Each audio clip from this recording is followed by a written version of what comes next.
Hey guys, ఇవాళ ఇంకొక new recipe వచ్చేసి వేరుశనగుండలు. ప్రెజెంట్ జనరేషన్లో 100 మందిలో 50 మందికి ఐరన్ డెఫిషియన్సీయే ఉంటుంది. ఎందుకంటారు? మనం తీసుకునే ఫుడ్లో ఐరన్ రిచ్ ఫుడ్ తీసుకోకపోవడం వల్లనే. మరి ఈ డేస్లో మనకి ఏం కావాలన్నా సరే అన్నీ బయట దొరుకుతాయి కదా, లేదంటే ఇన్స్టాంట్ ఫుడ్స్ మీద బాగా డిపెండ్ అయిపోతున్నాం.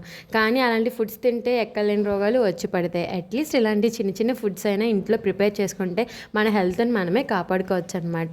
సో ఇవాళ రెసిపీకి ప్రాసెస్ వచ్చేసి ఏంటంటే, కొన్ని పల్లీలు తీసుకొని వాటిని ఫుల్గా వేపిన తర్వాత పట్టు తీసేసి బద్దల్లా చేసి పక్కన పెట్టండి.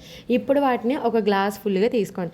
ఏ గ్లాస్తో అయితే పల్లీలు తీసుకున్నారో అదే గ్లాస్తో ఒక మంచి బెల్లం చక్కగా కోరేసుకొని అది కూడా తీసుకోండి. 1:1 రేషియో.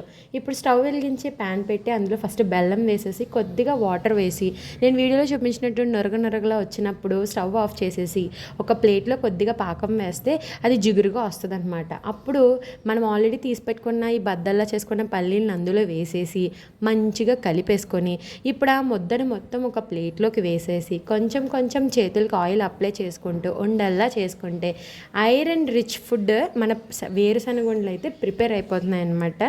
ఇవి మనం డైలీ ఒక ఉండ తీసుకున్నాం అనుకోండి, ఎంత ఐరన్ డెఫిషియన్సీ ఉన్న వాళ్ళైనా సరే వాళ్ళ బ్లడ్ లెవెల్స్ పెంచుకునే అవకాశం ఉంటుందన్నమాట. సో ఇలాంటి వీడియోస్ మన ఛానల్లో చాలానే ఉన్నాయి. ఒకసారి వెళ్ళి చూసి నచ్చితే లైక్ కొట్టి షేర్ చేసి సబ్స్క్రైబ్ చేసుకోండి. మీకు ఇంకా ఎలాంటి వంటలు కావాలో కామెంట్ కూడా చేసేయండి. Okay, bye.